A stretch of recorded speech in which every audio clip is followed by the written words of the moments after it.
essa noite abençoada, onde nós vamos comer do pão e beber do cálice daqui a pouco, e com certeza você deve ter uma santa expectativa no seu coração, cada vez que nós nos reunimos diante da ceia, porque, olha para cá, Jesus falou, diante da ceia, este cálice é o meu sangue, o sangue da nova aliança, e ele disse, este pão é o meu corpo, que foi partido na cruz no nosso lugar.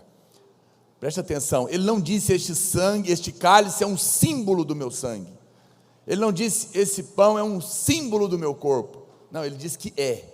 Pastor, nós cremos em transubstanciação? Não cremos, mas também não cremos que é algo natural que nós fazemos aqui. Muitos irmãos comem do pão e bebem do cálice como um símbolo, um mandamento, vamos tomar, por isso não te acontece nada. Mas no momento que você tomar em fé, sabendo que aquele momento, aquele pão, aquele cálice que nós consagramos, e você faz isso em fé, não no pão, não é a fé no pão, não é a fé no cálice, mas naquele ato de fé, na obra que Cristo realizou na cruz, e que está ali agora na sua mão, você pode sim receber um milagre aqui hoje. Quantos podem dizer amém? Eu quero responder aqui, inclusive uma pergunta sobre isso. Alguém me perguntou, pastor, o que seria tomar a ceia indignamente? Pequei e estou com medo, eu posso ceiar? Eu não dou conta de ler essas letrinhas não. Eu tenho óculos, eu uso óculos para ler, mas eu esqueço de trazer. Aí quando é pequenininho assim, é difícil de eu ler, mas vou tentar, porque eu estou naquela fase assim, horrível. Ok, é a segunda vez que estou vindo aqui, muito bem. Se você é crente, nasceu de novo, batizado, está em comunhão com a igreja, você pode ceiar. Pastor, mas e nesse caso? É muito importante, ela está perguntando, esse texto está lá em 1 Coríntios, capítulo 11, verso 27, coloca a Bíblia por favor, 1 Coríntios 11, 27, por isso, aquele que comer o pão, ou beber o cálice do Senhor indignamente, será réu do corpo e do sangue. Olha o verso 30, eis a razão, porque há entre vós muitos fracos e doentes, e não poucos que dormem. Pode voltar. Veja, a Bíblia está falando algo importante aqui. Às vezes nós achamos que tem muitos motivos pelos quais ainda há pessoas doentes entre nós, e muitos inclusive que morrem. Muitos que dormem, muitos que morrem aqui. E às vezes nós ficamos imaginando que é um monte de problemas que nós temos, ou porque não fazemos mais cultos de curas e milagres, e por isso muitos ainda estão doentes e muitos até que morrem, ou porque fazemos pouca imposição de mãos sobre os irmãos, e por isso muitos ficam doentes e até morrem. Mas Paulo não está dizendo isso, ele está falando que o motivo porque ainda tem muita gente doente na igreja, e às vezes até mesmo morre, é por causa do versículo 27, porque estão tomando o pão e bebendo do cálice indignamente. E aqui é justamente o que eu estava respondendo. Presta atenção, aqui não estão dizendo que estão tomando do cálice e do pão sendo uma pessoa indigna. Não, aqui é um advérbio. Aqui está falando da maneira como está tomando a ceia. Não está falando da pessoa que está tomando a ceia. Não está dizendo que está doente e até morre porque está tomando a ceia e sendo uma pessoa indigna de tomar a ceia. Porque, irmãos, quem os irmãos acham que é digno aqui nesse prédio de tomar a ceia? Fala mais alto. Porque a ceia é só para quem não é digno. Por quê? Porque Jesus só veio para quem precisa da dignidade dele, que é a justiça dele. Jesus não veio para quem não precisa. Quem acha que não precisa da justiça de Cristo, está dizendo, eu sou digno, Jesus falou: então eu não vim para você, eu só vim para pecador, eu só vim para quem reconhece que não é digno. Todos nós pecamos, não temos mais que viver no pecado, não precisamos mais viver no pecado, a graça nos liberta do pecado, amém, irmãos? No entanto, muitas vezes ainda erramos. Se fôssemos falar quem é que pode tomar ceia, meu Deus, não ia escapar ninguém. Então, pelo contrário, somos nós que precisamos tomar a ceia. Ao falar isso, eu não estou falando para você ir para o pecado. Não vá para o pecado, querido, o pecado é morte. Eu já expliquei para você na semana passada. Os irmãos, procurem me entregar a sua pergunta antes, porque ela pode ser interessante, não dá para eu ler todas na hora, né? Olha para cá, eu vou nomear alguém para guardar a pastinha das perguntas, que eu esqueço lá em casa, tem um monte lá, e eu vou selecionando. Mas eu preciso de uma irmã, de preferência, que o homem é mais bagunçado, uma irmã assim, que não esquece, que vai organizar uma pastinha. Depois, se tiver alguém, nos procura, que eu vou passar as perguntas para você guardar para mim, e trazer todo domingo. Então, olha para cá, nós precisamos de compreender. Eu expliquei para os irmãos domingo passado, pecado cobra, o salário do pecado é a morte, todo prazer tem preço, e fica parecendo que Deus é mau, e Deus fica te proibindo, né, dos prazeres do mundo. Não, olha para cá, todas as vezes que Deus diz não para alguma coisa, é para o seu bem, é para o seu bem. Quando Deus fala que ficar embriagado é pecado, é porque embriaguez vai produzir muitos problemas. Você pode dirigir embriagado, atropelar alguém, matar uma pessoa, vai ficar debaixo de culpa, vai ser preso, vai ter um monte de consequências. Você vai ter ações que você não tem clareza do que você acabou de fazer, vai ter prejuízo por causa disso. Quando a Bíblia fala, não adulterarás, Deus não está querendo simplesmente cercear você de fazer o que você quer, não. É que você vai destruir sua família, você vai destruir sua casa, vai destruir seus filhos, e depois vai ficar debaixo de condenação terrível, e vai acabar com a sua própria vida. Quando ele diz para você, não cobiçarás, você acha que para Deus não afeta Deus, se você cobiçar ou não? Ele está dizendo, não precisa entrar nessa competição maligna da cobiça dentro de você, porque o que ele tem eu dou para você também. Eu tenho para dar para todo mundo, não precisa cobiçar. Você não entende às vezes as ações de Deus, né? Tem pessoas que não conseguem compreender. Então presta atenção, nós não precisamos viver no pecado, mas se pecarmos, nós temos advogado, que é Cristo. Se pecar, pastor, se pecar, a Bíblia fala que o sangue de Jesus nos lava de todo o pecado, que Jesus já pagou os seus pecados. Então essa irmã que está mandando, ela já pecou, e com certeza já está arrependida, senão nem estava perguntando se podia tomar ceia. E Jesus já a lavou, já perdoou, mas você está debaixo de acusação, e está com medo, porque o diabo está dizendo, você pecou, eu vou te matar ao que você tomar o cálice. Pelo contrário, mais do que nunca é você que tem que tomar a ceia. Todos nós temos que tomar a ceia, porque nessa hora que eu tomo o cálice, eu levanto o cálice, eu digo, está aqui o pagamento da minha dívida. Não há mais dívida. Ao tomar esse cálice, eu estou dizendo que eu reconheço que eu preciso de um Salvador e aceito o seu perdão. E ao tomar esse cálice, eu recebo o perdão do sangue do Cordeiro na minha vida e lanço fora a culpa. Eu recebo a libertação, porque lá na cruz, Jesus levou o pecado que estava na minha vida e que me faz cair. E agora eu creio que a próxima vez que eu for tentado a esse pecado de novo, eu apenas vou me lembrar que estou debaixo do sangue, que eu morri e nasci de novo em Cristo Jesus. Eu sou uma nova criação, criado de novo, não tenho que viver mais debaixo da escravidão do pecado, por causa da obra da cruz, e eu vou apenas clamar e o Senhor vai me livrar. É isso que você vai fazer. Então isso é tomar a ceia de maneira digna, com entendimento correto. Então tomar a ceia indignamente é tomar a ceia da maneira errada, achando que o pão e o vinho é só um símbolo, que não tem poder, não tem valor, não está entendendo o que significa. Muitos crentes, né, na hora do desespero, ele grita, sangue de Jesus tem poder, como se fosse um amuleto.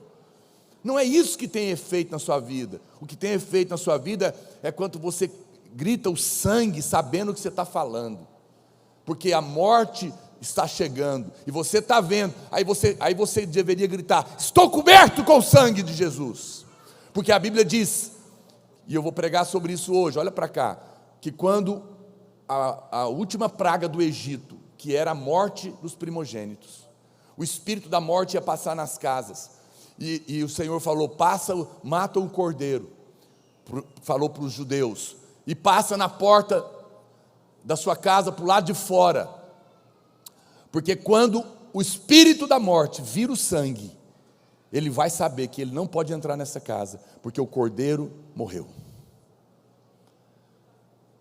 Ele não tem como cobrar nada. Olha para cá, meu amado, hoje quando você tomar a ceia, lembra de uma coisa: o sangue foi passado na sua vida, no dia que você creu. Quando a morte chega, e você grita: sangue de Jesus tem poder, você está dizendo: eu estou coberto pelo sangue, você não pode me cobrar a vida, porque não há culpa mais para mim. Pum, a morte tem que parar. Está entendendo por que o sangue de Jesus tem poder agora? Agora você vai clamar o sangue com outro entendimento. Então, minha irmã, toma a ceia, recebe o perdão completo, que você já é perdoada, amada, rejeita a culpa e crê na libertação. Quantos dizem amém por isso? Ok, tem um irmão aqui pedindo ajuda para casar. Na verdade ele está pedindo ajuda para arrumar uma moça para casar. Falou que as irmãs aqui são muito difíceis. Estou resumindo, que ele foi falar com uma, e ela falou para ele que ele tinha que jejuar uma semana para falar com ela. Uau, meu Deus, para conversar com ela, hein? Eu não acredito que as irmãs, não generalize, tá bom? Não são todas as irmãs assim que vai mandar você jejuar uma semana. É que ela te deu um fora espiritual, você não percebeu. Uma mulher que está aberta não vai mandar ninguém jejuar para depois conversar com ela, né? Ou ela estava brincando, ou ela não quer nada com você. Mas se você insiste em conversar com ela, pague o preço. Mas não olha para cá, isso é uma coisa importante. Pastor, eu posso orar? Vou melhorar a pergunta dele. Para Deus mover o coração dela, para mim, deixa eu falar, Deus não é cupido não. Deus não é uma coisa que você faz lá um negócio e ele invade a vontade de alguém e muda o coração dela. Talvez eu já me fiz mal entender em outras ocasiões. Mas pastor, então como é que eu oro? Se Deus não vai invadir ninguém para fazer uma macumba gospel, agora fazer o outro ficar apaixonado, porque o macumbeiro faz isso, né? Quer fazer a mulher ficar apaixonada no outro, não, Deus não. Pastor, então como que eu oro? Olha para cá, você vai orar para Deus te dar sabedoria para você conquistar o coração da mulher. Não é Deus que vai fazer o coração dela inclinar para você, mas Ele vai te dar sabedoria para você conquistar o coração dela, para ela inclinar para você. Ah, mas ela é difícil. Não tem.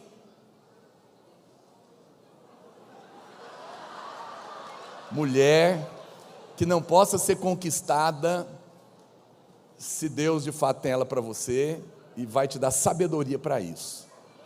Tem mais difícil que outras, mas se Deus te der sabedoria, você vai conquistar. Então, irmão, não desista, ore e peça sabedoria para Deus nessa semana de jejum que ela te mandou fazer. Muito bem. Pastor, meu líder falou que eu sou obrigada a fazer a corte, e que esse é o padrão da igreja. Eu não gosto da corte. Sabe por quê? Porque o meu líder faz a corte, porém mais parece um namoro mundano. Mais coerência, por favor. Ok. Vamos falar de... Você quer falar de coerência mesmo? Você está certa que você quer que eu fale de coerência aqui? Pensa bem quando você mandar as perguntas.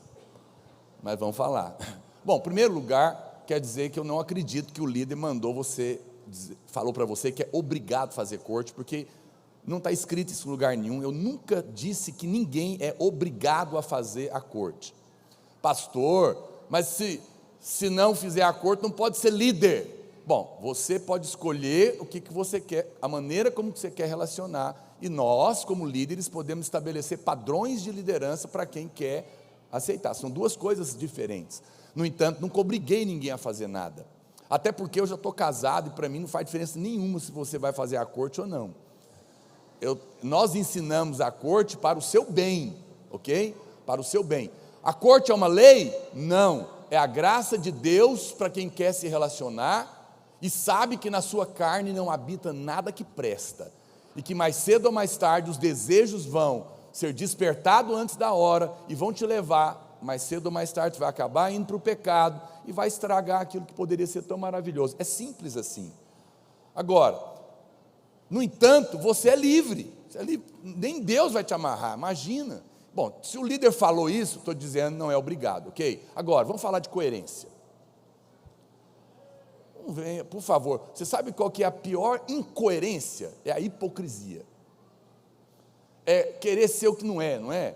Então, você vai falar para mim, eu não gosto da corte, não é por causa da corte, não é porque eu não estou louca para beijar na boca, é porque o meu líder não faz a corte direito. Então, minha filha, você tem que largar de fazer muita coisa, porque tem muita gente que não faz as coisas direito. Deixa eu te falar, não somos nós, o seu Senhor é Cristo, olha para Ele, sabe o que Ele disse? Se a sua mão direita te faz pecar, corta, se o seu olho esquerdo te faz pecar, arranca, se a sua língua te faz pecar no namoro, põe fogo nela. Só estou traduzindo para você o que Jesus falou, e você está achando que eu sou duro. Mas por que ele está falando isso? Porque ele está falando isso, não é para cortar? Não, é para ser radical com o pecado. Porque não brinque com o pecado vai estragar muita coisa na sua vida. É isso que Jesus está falando. Quando nós ensinamos a corte, só estamos querendo te ajudar a não ir por um caminho que depois vai ser muito dolorido. Mas se você quer ir, você é livre, mas não coloque a culpa e não mire o canhão para os outros. Assuma, fala, não vou fazer a corte porque eu não quero, sou carnal, estou louco para satisfazer os desejos da minha carne e eu vou fazer o que eu tenho que fazer. Ótimo, seja o que você é, não culpe os outros para ser outra coisa. Está entendendo o que é coerência? Coerência é admitir o que você está querendo em vez de ficar pondo a culpa nos outros. Então isso é coerência, não é? Mas eu te recomendo em amor que você siga o caminho da santidade em Deus, fuja da carne, porque não vale a pena. Ninguém diz amém? Não tem problema.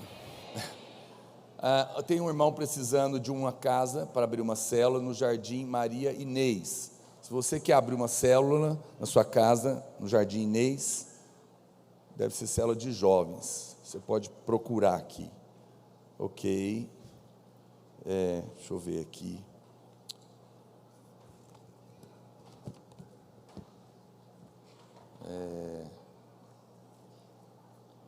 Não vai dar tempo de eu responder mais, vou guardar e vou juntar com as outras que eu tenho lá em casa. Vou deixar aqui, depois eu respondo para os irmãos, tá bem?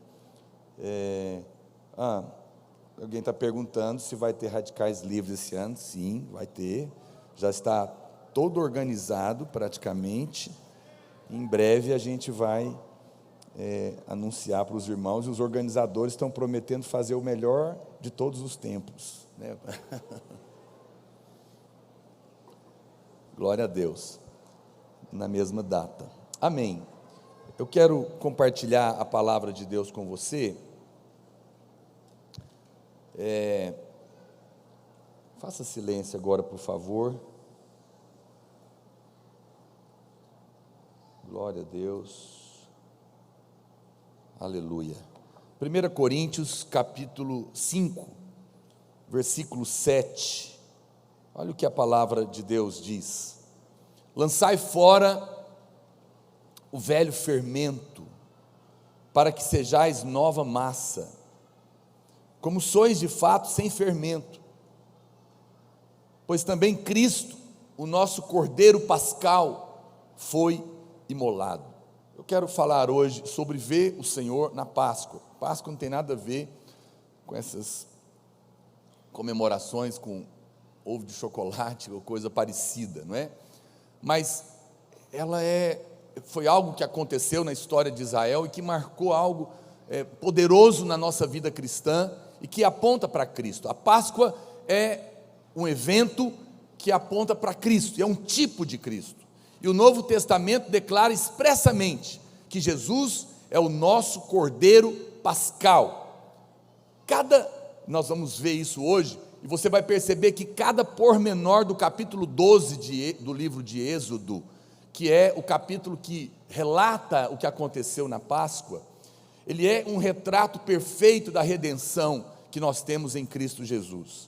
Então, olha para cá, a Páscoa é o que o Senhor mandou os judeus fazerem quando eles estavam saindo do Egito. Preste atenção, eles estavam escravizados, eram pessoas doentes, eram pessoas que não eram donos nem da sua própria vida, porque eram escravos, tinham que trabalhar de sol a sol, de segunda a segunda, domingo a domingo, não tinha férias, não tinha feriado, não tinha salário, não tinha nada, não tinha direito a nada, nem a ser dono de si mesmo. Escravos são assim, e certamente viviam em condições terríveis, por isso tinham muitas doenças, fraquezas, eram pobres, estavam oprimidos por Faraó, e Deus então manda Moisés para libertá-los com as pragas, e na última praga, quando eles estavam para sair do Egito, da libertação, para viver uma nova vida agora, então Deus estabelece a Páscoa,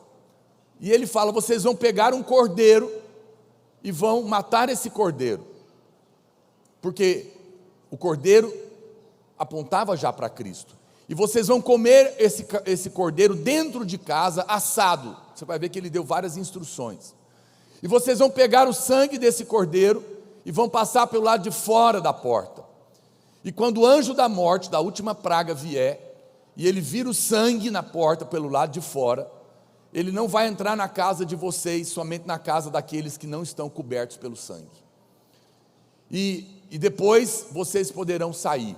E a Bíblia fala que assim aconteceu, houve morte na casa dos egípcios, todas as casas, mas embora eles estavam no mesmo lugar, o povo de Deus foi liberto, foi livre completamente daquela morte, e naquele dia eles foram completamente libertos da escravidão. E você vai perceber que houve algo muito poderoso, porque foram curados ao comer do cordeiro, e depois ainda receberam riqueza na sua saída, tudo depois de comer do cordeiro. Isso é a realidade que aconteceu na minha vida e na sua vida cristã, ao nascer de novo, ao se converter. Por isso é importante nós olharmos cada detalhe. E em que mês que isso aconteceu? O mês que isso aconteceu era chamado do mês de Abibe, lá em Êxodo, no capítulo 13, verso 4, coloca para mim, Êxodo 13, 4, a Bíblia diz: hoje, mês de Abibe, estais saindo. Veja, a palavra Abibe, no original, significa desabrochante, florescente, tenro e verde, ou seja, desabrochar e florescer significava o início de uma nova vida. Quando você nasce de novo, começou uma nova vida. Você é, como eu falei domingo passado, criado de novo. Tudo que era velho, toda maldição, toda miséria, toda enfermidade, toda morte, toda maldição familiar, hereditária, tudo que na sua vida não rompia, agora é novo, porque uma nova criação foi criada em Cristo Jesus. Alguém pode dizer glória a Deus por isso? Então esse mês está falando disso. Eles começariam uma nova vida, não seriam mais escravos, não estariam mais debaixo da opressão maligna de Faraó, não estariam mais envolvidos naquela miséria e naquela opressão, porque o Senhor estava tirando eles do mês de Abibe. No dia em que você creu no Senhor e foi salvo, a vida começou a desabrochar dentro de você. De fato, esse mês não era o primeiro mês do calendário deles, devia ser lá, talvez o terceiro ou quarto, depende da ótica que nós olhamos, do calendário, mas agora o Senhor estava dizendo, ele não era o primeiro, mas a partir de agora, esse será o primeiro mês do calendário de vocês. Nós não temos esse costume, né? Mas deveríamos ter uma nova data de aniversário, que é a data do dia que você nasceu de novo. Eu estou até pensando em passar a fazer uma festa no dia do meu aniversário. Eu me converti no dia 2 de maio. Ah, meu Deus, foi essa semana. Mas dá tempo, vamos fazer uma festa. Vocês podiam cantar parabéns para mim hoje. Tá bom, brincar. Ok. 2 de maio de 1990, 28 anos, né? Uau, glória a Deus. 28 anos de crente, quase 30 anos, sou um jovem, aleluia. Nós não temos esse costume, mas está aí uma boa dica para você. Por que não comemorar o dia que você nasceu de novo? Você não sabe o dia certo, pelo menos na época que você converteu, você lembra. Você pode estabelecer um dia ali, isso é poderoso. Deus escolheu, olha para cá, amém. Agora seria o começo dessa nova vida. Deus escolheu o primeiro para representar o todo. Olha, amém, amém, vamos pedir silêncio. Na Bíblia, o primeiro representa o todo. Então você vai ver que Adão representou todos os demais homens, Cristo depois foi o primeiro de uma nova raça, os primogênitos morreram nessa praga, representando toda a família, e é interessante, e mesmo que pareça improvável, você também é apenas o primeiro, talvez, que foi salvo na sua casa, mas significa que se Deus te salvou, Ele quer salvar a sua casa toda. Eu fui o primeiro na minha casa, e depois eu fui vendo minha irmã, meu irmão, meu outro irmão, minha mãe, cada um sendo alcançado, primos, e eu continuo orando pela minha família, todos os anos, pela minha família estendida, porque eu creio no princípio do primeiro, e mesmo que pareça improvável, eu creio que a vontade de Deus é que toda essa casa seja salva. Olha o que diz Êxodo então, capítulo 12, verso 1, vai lá coloca no capítulo 12, tem alguém aí na Bíblia? Irmãos, tem alguém aí? Êxodo capítulo 12, verso 1, por favor não converse quem está trabalhando, tá? Disse o Senhor a Moisés e a Arão na terra do Egito, este mês vos será o principal dos meses, será o primeiro mês do ano, falai a toda a congregação de Israel, dizendo, aos 10 deste mês, cada um tomará para si um cordeiro, segundo a casa dos pais, um cordeiro para cada família. Veja bem, no dia 10 do mês, a Bíblia fala que eles deveriam tomar um cordeiro, era um cordeiro para cada família. Quando Deus enviou seu filho, Ele tinha a intenção de salvar a família inteira. Essa é a vontade de Deus, é o que está no coração de Deus. Pastor, mas a salvação não é individual? Sim, a salvação é individual, mas a promessa de Deus é para a salvação de toda a família. Você pode crer na salvação do seu pai, da sua mãe, dos seus irmãos, dos seus filhos, porque essa é a vontade de Deus. Crê no Senhor Jesus e será salvo tu e a tua casa. Não abra mão. Não abra mão, Deus te colocou nessa família. Pastor, você não conhece minha família? Não conheço a família, mas eu conheço o meu Deus. Não há homem duro demais que a pedra de esquina, a rocha, a pedra angular que é Cristo, não possa quebrar. Não há Paulo que não caia do cavalo e nasça de novo. Não ouça as palavras que as pessoas dizem, apenas ore. Deus tem suas maneiras de salvar sua casa. O cordeiro era para a família inteira. Se Deus te salvou, Ele vai alcançar a sua casa. Diga amém, com toda a convicção. Esses são dias de salvação. Vai orando para você levar a sua família para a cruzada. É um culto diferente, não é um culto da igreja, é uma cruzada, é um evento na praça, ao ar livre, não paga nada para estar lá, é para aqueles que querem experimentar um milagre, precisam de uma cura, vai ser poderoso. Convide os seus amigos, convide a sua família, ore por isso, porque esses podem ser dias de salvação da sua família.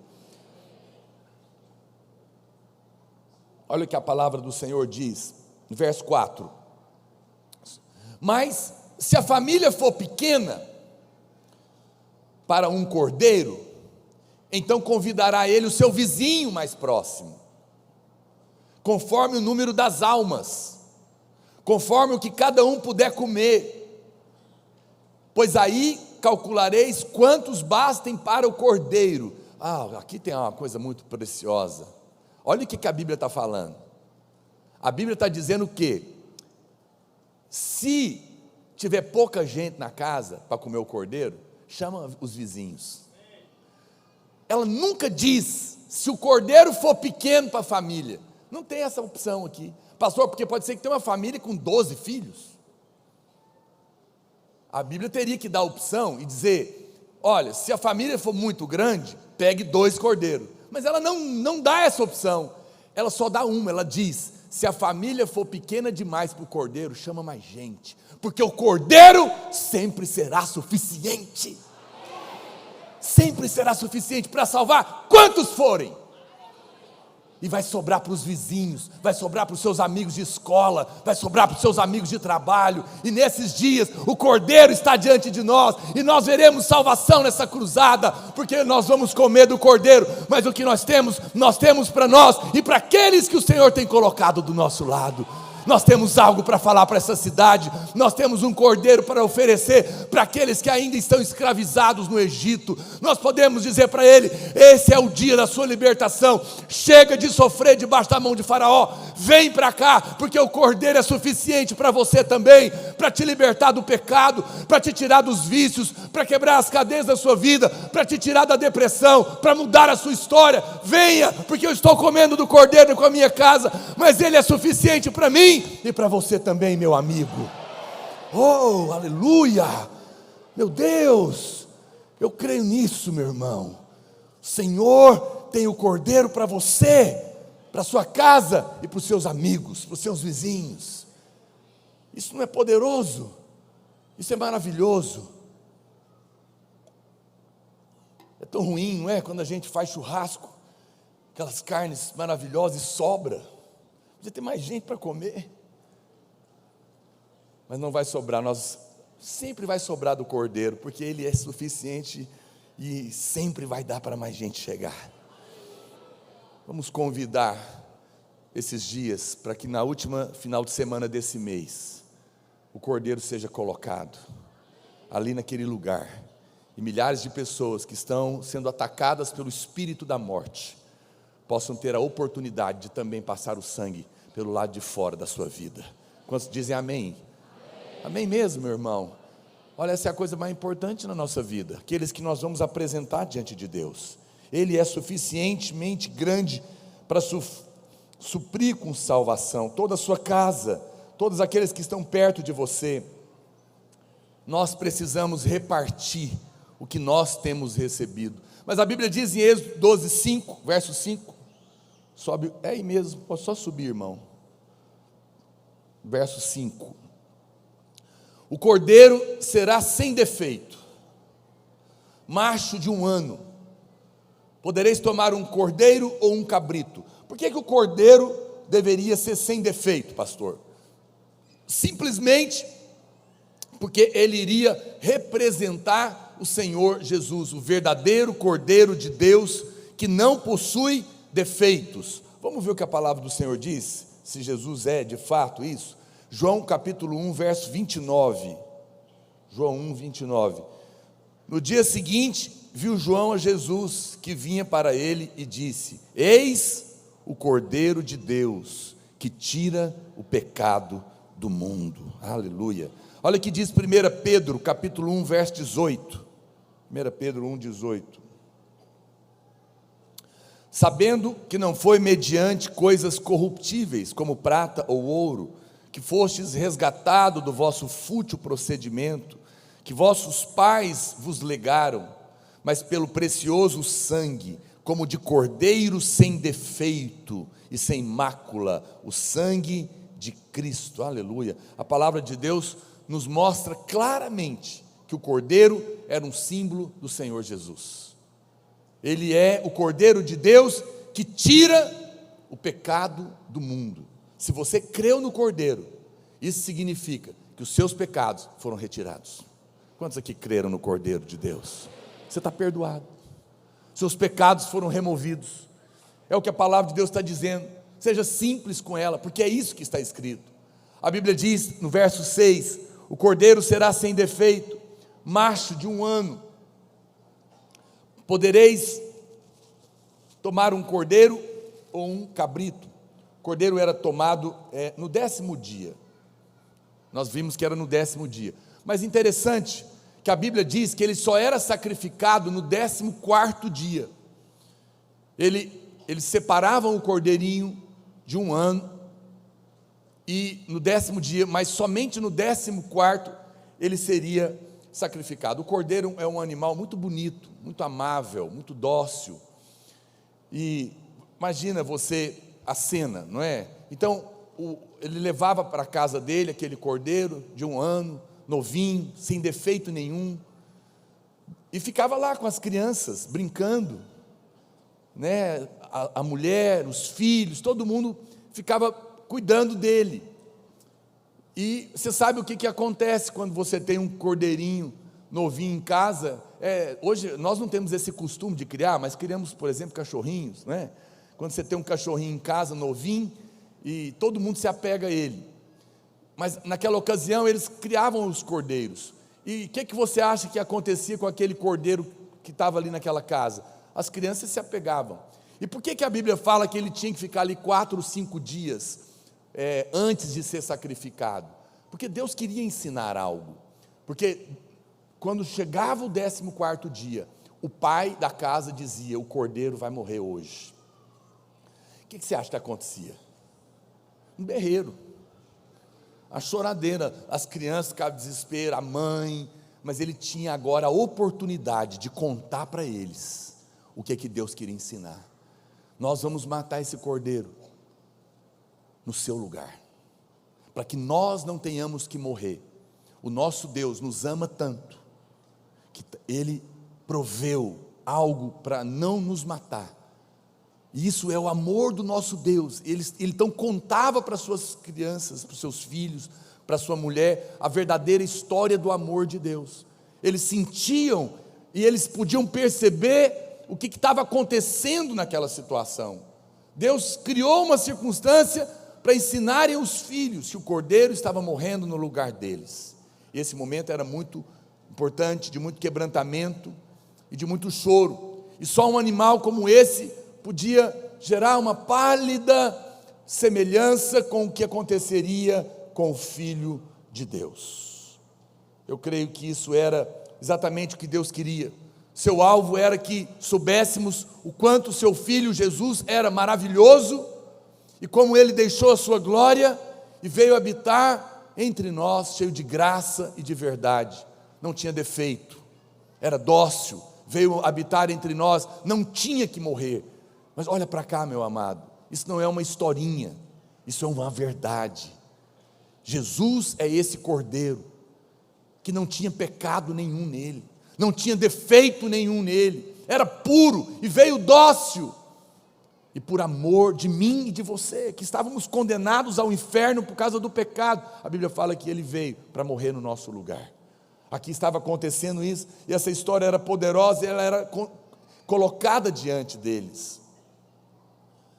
Isso e por que ele também demorava esses dias? Porque nos 5 dias antes da cruz, ele ficava lá para ser observado também, para ver se de fato não tinha nenhum defeito, porque pode ser que estava doente. Vamos imaginar que separaram o cordeiro e não sabia que ele tinha pegou uma doença, então eles esperavam aqueles 5 dias para ver se não aparecia nada, para testar e ver se era perfeito. Você sabia que Jesus também, foi checado antes de ser crucificado, nos 5 dias antes da sua crucificação, o Senhor esteve no templo, e ele foi examinado pelos fariseus. Eles nem imaginavam que estavam examinando o Cordeiro de Deus, eles sabiam que o Cordeiro poderia manifestar, mas o Senhor ali estava sendo examinado. O Cordeiro tinha de ser sem defeito, e para isso deveria ser examinado, do mesmo modo que Jesus foi. Depois que ele foi preso, Jesus foi submetido a 6 exames, não vou ler aqui para você, mas tem aí na sua revista. Ele foi examinado 3 exames nas mãos dos sacerdotes, que o examinaram de acordo com as leis de Deus, e não encontraram nada, não encontraram, tentaram questionar, tentaram levantar, não acharam, tiveram que levantar calúnias, tiveram que contratar e pagar com as 30 moedas de prata para pessoas mentirem, porque não acharam nada nele.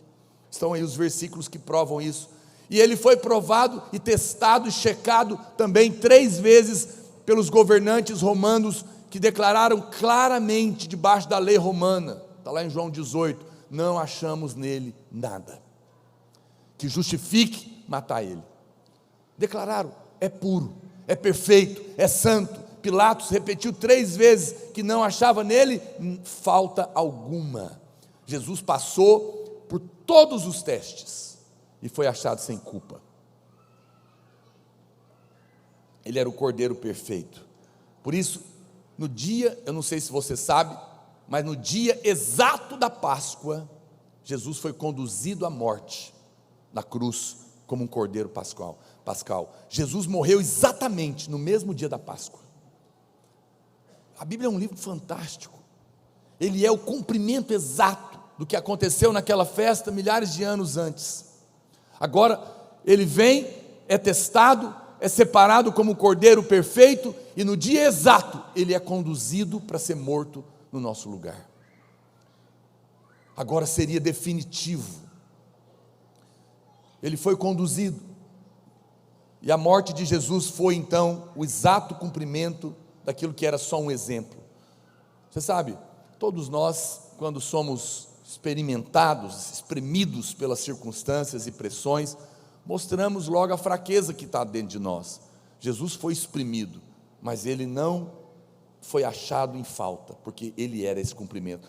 O verso 6 ainda diz, e o guardareis, o capítulo 12 de Êxodo, pode voltar para lá, Êxodo 12, 6, e o guardareis até o 14º dia deste mês, como eu falei, e todo o ajuntamento da congregação de Israel, e imolará no crepúsculo da tarde.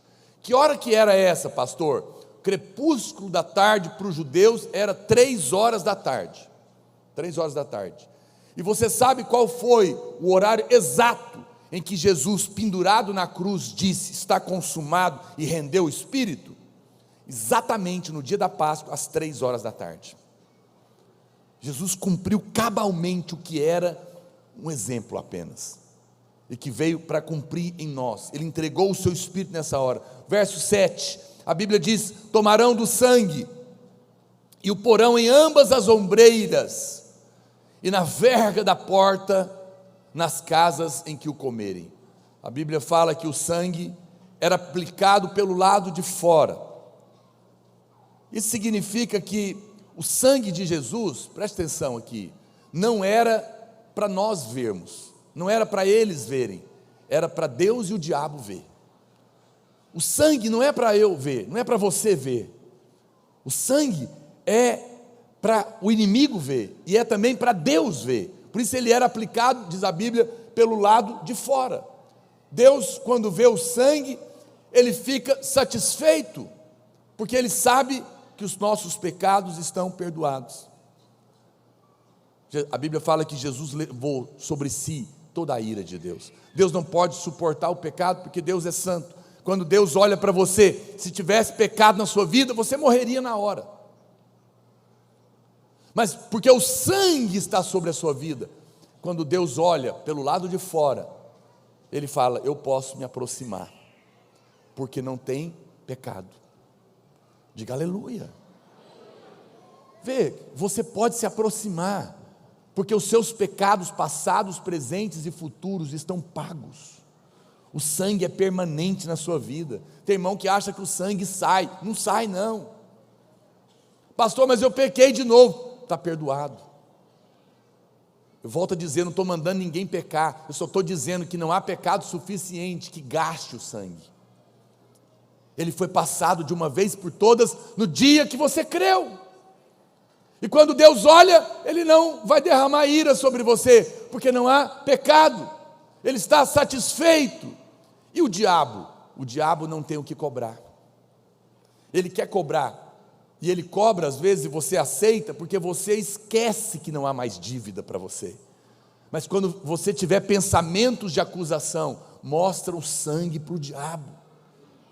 Olha, o sangue está sobre mim, não há mais culpa. Ah, mas você errou, mas está pago. Mas você falhou, está pago. Não há mais dívida, não há mais condenação para mim. É o que a palavra de Deus está dizendo. Alguém pode dizer amém por isso? Isso precisa ser uma verdade na sua vida. Quantas vezes os irmãos não estão abatidos, desanimados, com medo? Por quê? Porque no seu inconsciente tem uma culpa.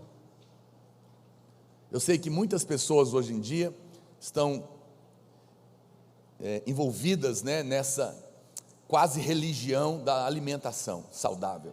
Eu não sou contra a alimentação saudável não, ok? Porém, cuidado para não virar religião na sua vida. Porque, vou ser honesto com você, o que mata não é a comida, é a culpa. Você pode comer muito bem, mas se você vive debaixo de amargura e de culpa, você vai morrer cedo.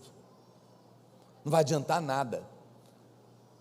É isso que mata. Agora, o que tira a culpa é o sangue, porque o sangue é o pagamento da dívida. É o pagamento da dívida. Quem está me entendendo, diga amém. Não somos nós que avaliamos o valor do sangue do Cordeiro, é Deus que avalia. Nós aplicamos pela fé, mas quem avalia o poder do sangue é Deus. Lembre-se que Hebreus 9:22 diz que sem derramamento de sangue não há perdão de pecados. Em Êxodo no capítulo 12 ainda, verso 13, a Bíblia diz: quando eu vir o sangue, passarei por vós, e não haverá entre vós praga destruidora, quando eu ferir a terra do Egito. Aleluia. Olha o que está dizendo aqui, meu irmão. Quando eu vir o sangue, eu vou passar de vocês, e não haverá entre vós nenhuma praga destruidora. A Bíblia não está dizendo, quando eu ver as suas obras de caridade, quando eu ver o tanto que você é bom de coração, quando eu ver o tanto que você ajuda o próximo, quando eu vir o quanto que você é um bom líder, quando eu vir o tanto que você ora, quando eu vir o tanto que você é um bom crente, então eu passarei de você, e vou te abençoar, e vou te livrar. Não, ele diz, quando eu passar e olhar, e vir o sangue na sua vida, e somente por isso é que você pode ficar em paz, porque nós erramos sempre, erramos todo dia, mas o Senhor está dizendo, não fique preocupado. Muitos irmãos erram, e eles ficam com medo, vai ter uma praga, vai ter uma maldição na minha vida, porque eu errei, porque eu fiz isso, porque eu fiz aquilo. Meu amado, olha para cá, o Senhor está dizendo, não é por nenhum outro motivo que eu vou te livrar da maldição, que eu não vou trazer ira e julgamento sobre a sua vida. Ainda que o Senhor disciplina o filho que ama, mas Ele não traz mais maldição para nós, porque o sangue está sobre nós, e Ele disse na sua palavra que quando Ele vir o sangue, Ele passaria de nós, e não haveria praga destruidora mais na nossa vida. Não vai ter mais praga destruidora na sua vida. Deus não vai mandar castigo, Deus não vai mandar praga na sua vida, porque o sangue foi passado no dia que você creu, e quando Ele olha para você, apesar dos seus erros, Ele passa. Ah, meu Deus, pastor, então agora eu posso sair aprontando tudo que eu quiser? Você não vai querer, amado, porque quem conhece esse amor quer agradar o coração do Pai. Não precisa viver assim. Não tem em você mais a semente caída, o que está em você é a divina semente. Mas também você não precisa viver com medo. Eu fico com dó de irmãos que não creem que o sangue é definitivo. Então eles estão salvos hoje, amanhã não estão. Nós temos sido acusados, né, da igreja, já virou até um slogan da videira: uma vez salvo, salvo eternamente. E é verdade, não é slogan nosso, não é a Bíblia. Uma vez que o sangue passou, está passado. Mas é horrível viver uma vida que amanhã você não sabe se está salvo ainda, aí tem que passar o sangue de novo, aí o sangue sai, aí passa de novo, e vive uma vida de angústia e tribulação. No amor existe espaço sim para errar, ainda que o pai vai corrigir, mas não vai amaldiçoar. Amém? Quantos podem dizer amém por isso? Aquele povo tinha uma aliança com Deus, mas mesmo assim tiveram que aplicar o sangue nas portas. Olha para cá, quando você entende essas coisas, você compreende plenamente o poder do sangue de Jesus. Você está conseguindo compreender o poder que o sangue tem na sua vida? Isso traz paz, amado. Eu errei, mas estou em paz. Meu pai está olhando, está vendo sangue. Ele não está procurando, ele não está vendo o pecado para trazer juízo na minha cabeça. Isso não tem nada a ver com você, isso não tem nada a ver com as suas boas obras, isso tem a ver com o sangue de outro que morreu no seu lugar. Eu faço uma pergunta para você nessa noite, olha para cá: o sangue de Jesus foi aplicado na sua vida, sim ou não? Se o sangue de Jesus foi aplicado na sua vida, saiba que agora Deus vê o sangue, não vê as suas falhas, não vê o seu fracasso. É isso que Deus está vendo. Pode respirar em paz. Eu conheço um irmão, mais de um, que ele tinha essa luta, que era um adolescente na época, caía muito no pecado da masturbação, e ele ficava mal e prometia que nunca mais ia fazer até a próxima noite, próximo banho. Então ele saía e ele tinha certeza que Deus ia pegar ele. E ele chegou ao absurdo de dizer, de querer ir para a escola a pé, porque ele falava: não vou pegar ônibus, porque eu não quero que inocentes morram por minha culpa. Porque ele tinha certeza que Deus ia matar ele por causa da masturbação. Meu Deus, que loucura. Talvez você está vivendo num medo, não é? Meu amado, o sangue de Jesus te perdoa de todo o pecado, e é poderoso também para libertar você do pecado. Quando o pecado bater na porta, clame e fale: eu estou debaixo do sangue. O sangue levou a maldição do pecado, eu não sou escravo do pecado. Senhor, eu creio na tua libertação, e o Senhor vai te livrar. Mas se acontecer, apenas diga: eu creio, o Senhor pagou o meu pecado, eu pequei, não quero pecar, creio que o Senhor está me libertando pela tua graça, não pela minha força, mas agora eu declaro que eu estou debaixo do sangue, minha dívida está paga, Deus não está irado comigo, porque quando Ele olha para mim, Ele vê o sangue do Cordeiro. E aí você pode orar. Por que muitos irmãos desviam, vão embora da igreja, não querem orar, se esfriam? Porque pecam, e não acreditam que o sangue está sobre ele, porque pecaram 10 vezes o mesmo pecado, não estão conseguindo lidar, ficam envergonhados, porque ele fala: eu não, como diz a irmã, vamos ser coerente. Então não vou ser crente, porque olha aqui, pequei de novo. Se for ser coerente olhando para você, você não vai ser crente. Mas vou te falar o que é coerência bíblica: é olhar e acreditar no que Deus falou, porque Ele fala a verdade. E Ele disse que quando Ele olhar, Ele não vai ver você, não vai ver seus pecados nem suas falhas, Ele vai ver o sangue e vai dizer: está tudo bem, está pago, não tem dívida, eu estou bem com você, eu estou em paz com você, estou feliz com você. Isso é coerência, é acreditar na palavra de Deus. O sangue tem o poder de cobrir toda a casa. Olha para cá, meu irmão, hoje é dia de você colocar o sangue sobre a sua vida. Ele está aí já. Coloque sua casa, sua vida debaixo do sangue, e quando o vírus da gripe vier, ele vai ver o sangue e vai falar: não posso entrar nessa casa. Aleluia. Pastor, então não preciso vacinar? Olha, eu sou do time do pastor Luiz, eu sou a favor de todo mundo que é contra o diabo e contra as coisas do diabo. Quem cria uma vacina está querendo vida, não está querendo matar ninguém. Então eu sou a favor da vacina, eu sou a favor de tudo aquilo que é contra as coisas do diabo. Mas a Bíblia fala: se o Senhor não guardar a casa, em vão vigia a vacina. Estou falando da gripe. e vão vigiar o sentinela. Tem irmãos que falam: eu não vou tomar vacina não, porque eu sou homem de fé. Mas você tranca a casa na hora de dormir? Tranco, a casa eu tranco, para quê? Não entrar ladrão. E o carro, você deixa aberto? Não, o carro eu tranco. Seja coerente, irmão. Se você não vai tomar a vacina, então também não tranque mais a casa nem o carro. Não é? Percebe? Eu não estou mandando você tomar nem tomar, só estou dizendo o seguinte: preste atenção, seja sábio. Tudo aquilo que é para destruir as obras do diabo, doença é do diabo, irmãos.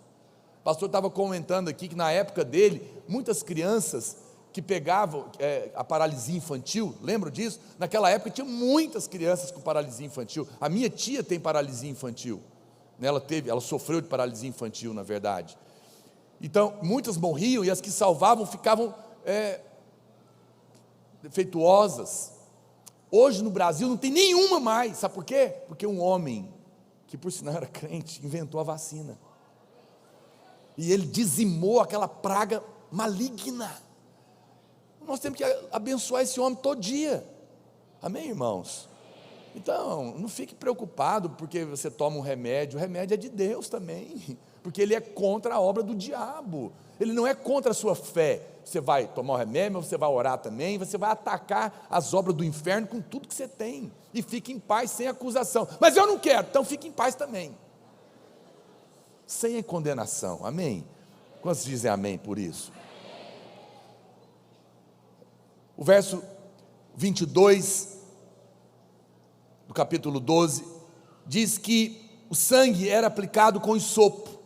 Tomai um molho de isopo, olha para cá, molhai-o no sangue que estiver na bacia e marcai a verga da porta e suas ombreiras com o sangue que estiver na bacia.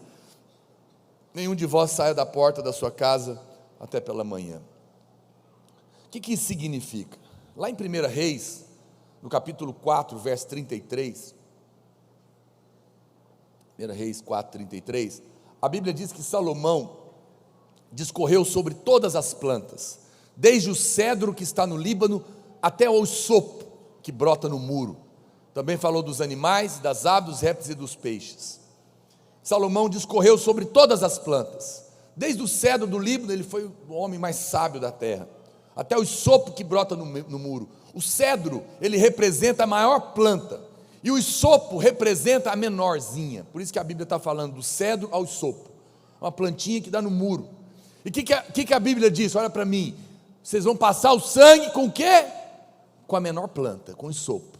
Sabe o que Jesus está querendo dizer? Olha para mim, é que se você tiver uma fé pequenininha, que é só um isopo, do tamanho de um grão de mostarda, é suficiente para passar o sangue na sua vida, e a morte, e a miséria, e a maldição não vai mais poder entrar na sua casa. Talvez você está me olhando e fala: pastor, a minha fé é pequena, é só um isopo. Não tem problema, é suficiente para aplicar o sangue, aleluia. Se um pecador que mal tem fé, que a fé dele é tão pequena, ele simplesmente gritar: sangue de Jesus tem poder, me salva, Jesus. A Bíblia fala que Deus vem salvar. Tem um ex-jogador de futebol famoso, eu também ouvi o testemunho dele, o pastor contou hoje, eu me lembrei. Ele fala, ele era usuário de droga, e ele teve várias overdoses. Numa delas ele viu que ele ia morrer, porque ele viu os demônios entrando nele, vindo para entrar e matar ele. E ele já tinha ouvido pregações, e ele conta no testemunho dele que ele era ímpio, irmãos, e ele estava com overdose, debaixo de overdose, e ele viu os demônios vindo para entrar e matar ele, e ele lembrou, e ele gritou: Jesus, me salva pelo teu sangue. Ele diz que nessa hora os demônios se afastaram imediatamente, e o efeito da droga passou completamente. Foi uma experiência sobrenatural, e por isso ele se converteu.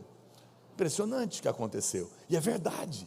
Uma fé pequena é suficiente nessa noite para crer que você está debaixo do sangue e que essa doença vai sair da sua vida, porque ela não tem direito legal de ficar aí. Essa maldição será quebrada na sua família. O sangue é suficiente para você e para a sua família. O cordeiro é suficiente para aqueles que estão perto de você. E se hoje você crê, ainda que uma fé pequena, ela será suficiente para livrar você do que você está sofrendo, porque o sangue de Jesus será passado. Aleluia. Oh, isso é maravilhoso. Olha o que diz, volta lá para Êxodo capítulo 12, verso 8. Como que o cordeiro deve ser comido? Naquela noite, comerão a carne assada no fogo. Diga comigo, assada no fogo. Com pães asmos e ervas amargas a comerão. Não comereis do animal nada cru, nem cozido em água, porém assado ao fogo. A cabeça, as pernas e a fressura, nada deixareis dele até pela manhã. O que porém ficar até pela manhã, queimá-lo-eis.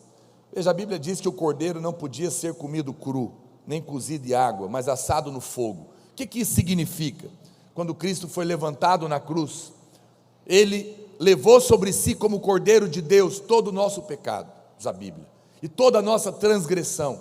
Deus, sendo santo e justo, precisa punir o pecado, mas Ele também é um Deus de amor, e por isso não queria punir o pecador, para reconciliar, para fazer com que as coisas se encaixassem entre a sua justiça e o seu amor. Então Deus mesmo enviou o seu Filho amado, e dessa forma Ele tomou sobre si todas as nossas iniquidades, e recebeu no nosso lugar o fogo da justa ira de Deus sobre o nosso pecado. A cruz é a coisa mais importante do universo. Ela é a maior expressão do amor de Deus por mim e por você. O altar é a cruz, o sacrifício é Jesus crucificado.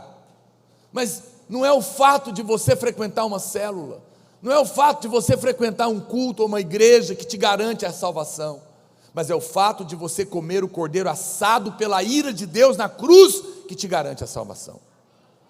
Quando você come o cordeiro assado, queimado na cruz, pela ira de Deus, o fogo de Deus veio sobre Jesus. Naquele momento que Jesus estava ali, Ele pegou todo o pecado da humanidade inteira e colocou sobre Ele. Naquela hora a Bíblia diz que houve trevas, e Deus olhou para Jesus e Ele viu o pecado da humanidade inteira sobre Jesus. E a ira de Deus veio sobre Ele completamente, no meu lugar, no seu lugar, da humanidade inteira. Toda a ira de Deus, toda. E Ele foi queimado pelo fogo do juízo da ira de Deus. Era o cordeiro que estava sendo assado, no meu lugar e no seu lugar.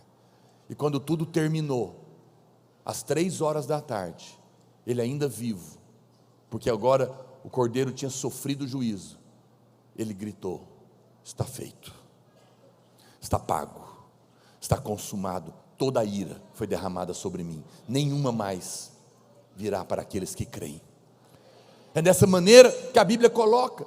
E por que a Bíblia está dizendo que, então, irmão, quando você entende isso, é necessário, preste atenção, que você pare de se condenar pelo que você fez no seu passado. Hoje é dia de você parar de se condenar. Eu fiz isso, eu fiz aquilo. Cristo sofreu a condenação no seu lugar. Viver se punindo e se condenando o tempo todo é rejeitar o sacrifício de Cristo. Quem fica o tempo todo se martirizando, se punindo, se acusando, se condenando, sabe o que você está fazendo? Você está falando: o que Jesus fez lá na cruz por mim não valeu, não foi suficiente. É sério. O Senhor Jesus consumiu todo o fogo da ira de Deus. Hoje não há mais fogo de ira sobre você. Diga amém. Você não tem que pagar mais nada, porque está pago.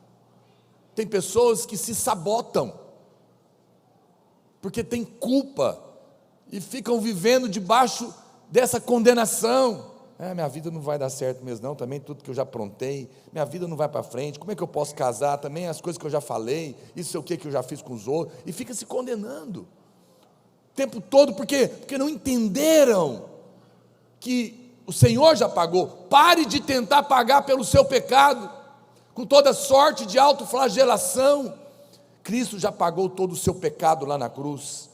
Não, tem gente que fala, eu não me perdoo pelo que eu fiz.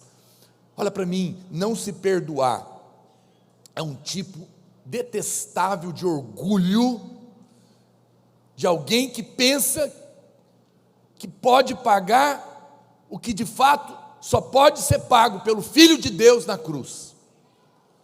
Por mais que você tente fazer alguma coisa para compensar o que você aprontou, não importa, eu não sei o que você fez, mas não há pecado grande demais que o sangue de Jesus não possa lavar.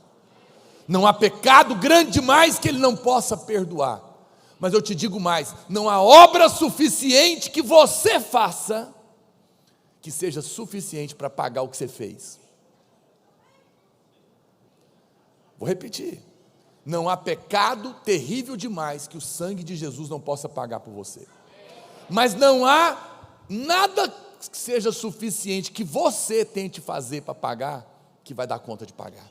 Vai chegar diante de Deus naquele dia, Deus vai falar, está devendo ainda, não é suficiente. Mas se você simplesmente crê, o sangue paga hoje, e você vai embora livre da dívida, em paz com Deus. Quanto mais você se alimenta do cordeiro queimado na cruz, pelo fogo do juízo, mais nutrido e forte você se torna. A palavra de Deus diz que no dia seguinte, não havia nenhum enfermo entre os filhos de Israel. Eles foram curados quando comeram do cordeiro assado. Mas não apenas isso, a Bíblia diz que também não havia nenhum pobre. Que coisa, lá na cruz Ele se fez pobre para que pela sua pobreza nos tornássemos ricos. Olha o que diz o Salmo 105, verso 37. A Bíblia fala, então fez sair o seu povo com prata e ouro. Põe na revista corrigida para mim, RC. Mas a eles os fez sair com o que, irmãos? Prata e ouro. E entre as suas tribos não houve um só enfermo. Peraí, olha para cá. Isso aqui foi no dia seguinte. Eles comeram do cordeiro assado dentro de casa, passaram o sangue pelo lado de fora. Irmão, você acha que esse povo, eram 3 milhões provavelmente de pessoas, esse povo era escravo, irmãos, eles não tinham higiene, eles não tinham direito a nada, certamente tinham vermes, eram debilitados, trabalhavam de sol a sol, eram oprimidos, e a Bíblia fala que no outro dia, depois de comer do cordeiro assado dentro de casa, não tinha nenhum doente, e eles também eram pobres, porque eram escravos, não eram donos nem de si mesmos. Mas aqui o Senhor falou, porque vocês comeram do cordeiro, eu vou fazer pagar tudo que está devendo para vocês. E a Bíblia diz que por causa da praga, os egípcios começaram a dar para eles ouro e prata, e começaram a restituir todos os salários que não foram pagos, todos os 13º, fundo de garantia, previdência social, saíram de lá abençoados, não havia nenhum doente e não havia nenhum pobre, porque comeram do sacrifício do cordeiro que foi assado.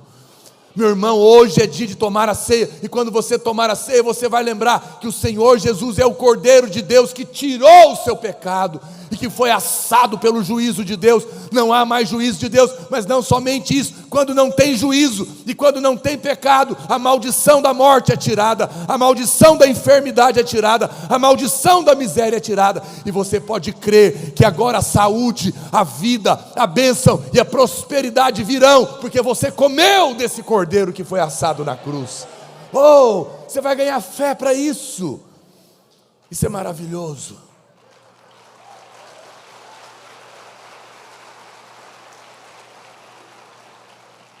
A Bíblia diz que ele não podia ser comido cru, lá em Êxodo 12, 9. Hoje em dia, o que é tentar comer Jesus cru?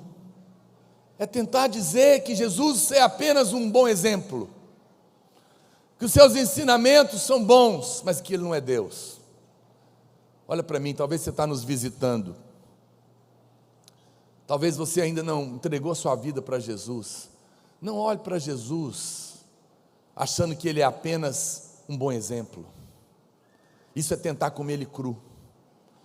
Foi um bom exemplo, deixou bons ensinamentos, mas não creio que Ele é o Deus que me salva, que é o meu Redentor. Isso é tentar comer cru. Mas também não tente tentar comer Ele cozido em água, que é alguém que ele pensa, não, Ele foi um mártir, mataram Ele, e você assiste a Paixão de Cristo, né, o filme, e chora, bicas, tadinho, sofreu tanto, foi um mártir.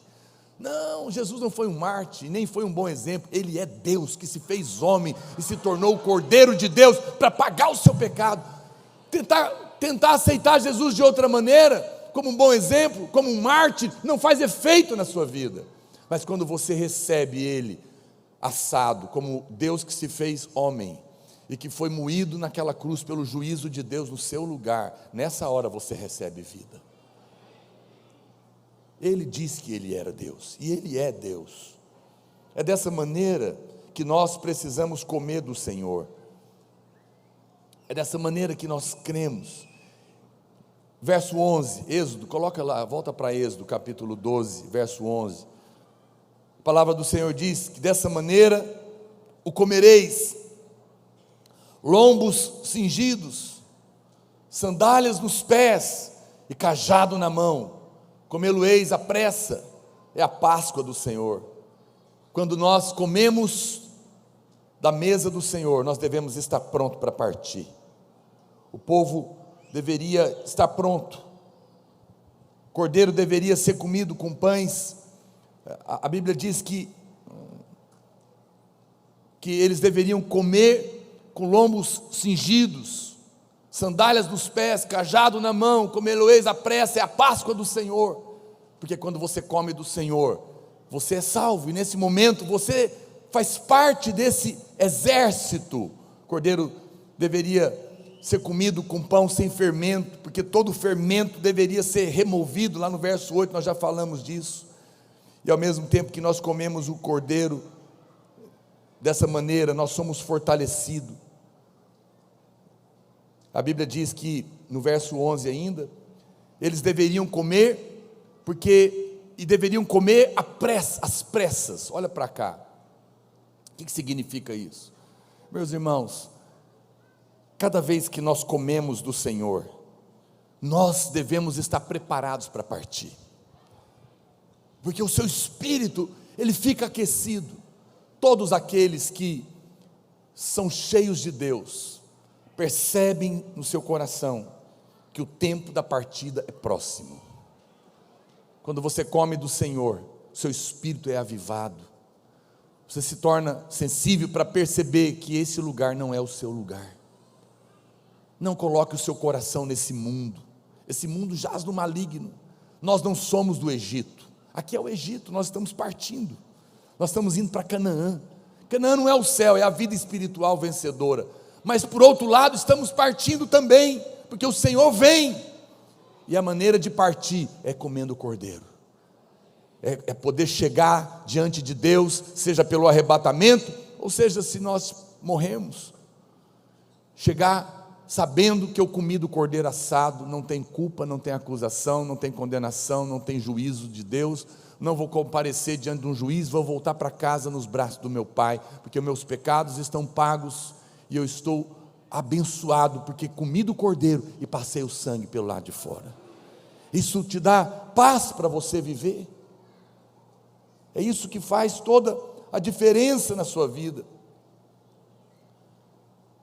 É o que a palavra de Deus nos ensina. Deixa eu pegar aqui meu esboço. O que mais que a palavra do Senhor nos diz? A palavra de Deus diz que eles deveriam comer, ainda no verso 11, com lombos cingidos. O que isso nos fala? O lombo cingido, você sabe, é a cinta que você põe na cintura, que você fica firme, porque quando você come do cordeiro, você está pronto para a batalha. Você está pronto, você está capacitado por Deus. O que te fortalece para enfrentar os problemas dessa vida? A batalha de ser livre das mãos de Faraó é comer do Senhor. Porque olha para cá, volta a dizer, quem comeu do cordeiro entendeu o quê? Eu estou perdoado, não tem dívida, não tem culpa, Deus não está irado comigo, e eu fui livre da maldição, da miséria, da morte, da doença. Isso vai produzir o que em você? Fé. Fé para orar, fé para dar o próximo passo, fé para sair debaixo da tribulação que você está vivendo, seja ela de doença, de dinheiro, seja ela de qualquer maldição. Eu não tenho mais que estar debaixo de maldição, eu estou cingido porque eu comi do cordeiro, e agora eu vou sair dessa maldição do Egito, que está tentando me pegar, porque eu comi do Senhor, não tem mais dívida para mim, o Senhor não está irado comigo, eu estou abençoado porque eu comi daquele que é o meu sacrifício, tomou a maldição no meu lugar, tenho fé para avançar, está cingido. A Bíblia fala, sandália nos pés. O que fala da sandália dos pés? A preparação do evangelho da paz. Efésios diz, calçai os pés com a preparação do evangelho da paz, o evangelho do favor, da graça de Deus.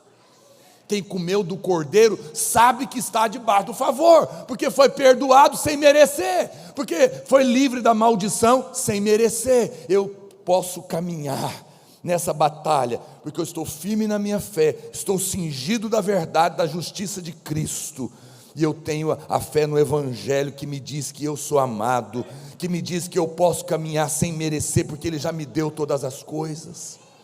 A Bíblia diz que eles deviam também sair com o cajado na mão. O cajado está totalmente ligado com o diabo, com a guerra. É a espada do Espírito que está na nossa mão hoje, que também é a palavra de Deus. E quando nós declaramos a palavra de Deus, quando nós declaramos, nenhuma condenação há para mim que estou em Cristo Jesus. Justificado, pois, pela fé, tenho paz com Deus por esta graça na qual estou firme. Eu estou pegando o cajado, estou declarando para o diabo, eu posso dizer isso, Satanás, porque o sangue passou na minha vida. Eu posso dizer isso, Satanás, porque eu comi do cordeiro assado, e não tem doença, não tem pobreza, não tem morte, não tem miséria mais que pode chegar até mim, porque quando você vier, eu vou te mostrar o sangue, e você não tem mais acesso, você não pode me cobrar coisa alguma. Isso é o cajado na minha mão, é a palavra na minha boca, é a espada do Espírito, é a palavra de Deus. É dessa maneira que nós comemos do cordeiro, declarando a verdade da palavra de Deus. E a Bíblia diz que é às pressas, porque o nosso coração deve estar desprendido das coisas dessa vida. Vamos ficar de pé. Preste atenção. Os irmãos do louvor, rapidamente. Olha para mim. No dia da expiação, lá no costume daquela época, povo de Israel, às 9 horas da manhã, o sumo sacerdote pegava o cordeiro e ele subia a rampa, porque o altar, olha para mim, não converse, o altar onde era sacrificado o cordeiro, era num lugar elevado, tinha uma rampa. Então às 9 horas da manhã, o sumo sacerdote que representava o povo, pegava o cordeiro e ele subia a rampa, carregando o cordeiro, e pendurava ele lá, e deixava ele pendurado até as 3 horas da tarde. Às 3 horas da tarde, pode tocar o teclado baixinho, às 3 horas da tarde, olha para cá, o sumo sacerdote cortava a jugular do carneiro, o sangue caía, ele morria, ele levantava a mão e dizia: está terminado. Exatamente às 9 horas da manhã, Jesus subiu a rampa para o Calvário, carregando a cruz. Ele era o sumo sacerdote e também o cordeiro. Às 9 horas da manhã, quando o carneiro era pendurado, Jesus foi pendurado na cruz. Foi pregado, os sacerdotes amarravam as 4 patas do carneiro e penduravam. Naquelas 9 horas da manhã, os soldados cravaram Jesus na cruz e levantaram a cruz, exatamente na mesma hora. Às 3 horas da tarde, quando o sumo sacerdote matava o carneiro e declarava concluído, Jesus é morto, ele entrega o seu espírito, e antes de entregar, ele fala: está consumado, está feito, a ira de Deus está resolvida, a maldição está removida, o carneiro está assado, e agora aqueles que eu amo podem me comer, e ao comer do meu corpo, estão livres da maldição, da doença, da morte, da miséria, e ao passarem o meu sangue sobre as suas vidas, estão livres da cobrança do juízo da morte, e podem viver em paz, com alegria, com saúde, com prosperidade.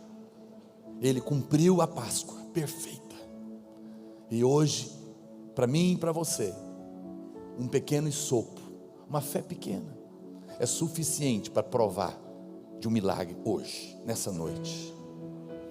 Daqui a pouco nós vamos comer do cordeiro assado, o pão e o cálice será servido agora, vai ser na sua mão, e você vai comer com esse entendimento. E eu não sei qual é o milagre que você precisa, mas não importa, não importa o tamanho, o cordeiro sempre é suficiente. E ao comer do pão e ao beber do cálice, você vai receber o resultado da obra que ele realizou na cruz, no meu lugar, no seu lugar. Você vai receber vida. Pessoas serão restauradas aqui hoje, pessoas serão restauradas na sua fé. Sinto no meu coração, olha para cá, há pessoas que estão desanimadas. Você chegou aqui hoje, você está frio, abatido na sua fé, ao comer do pão. Você inclusive veio para cá decidida a não tomar a ceia, mas o Senhor está te dizendo: come de mim, eu vou esquentar o seu coração de novo.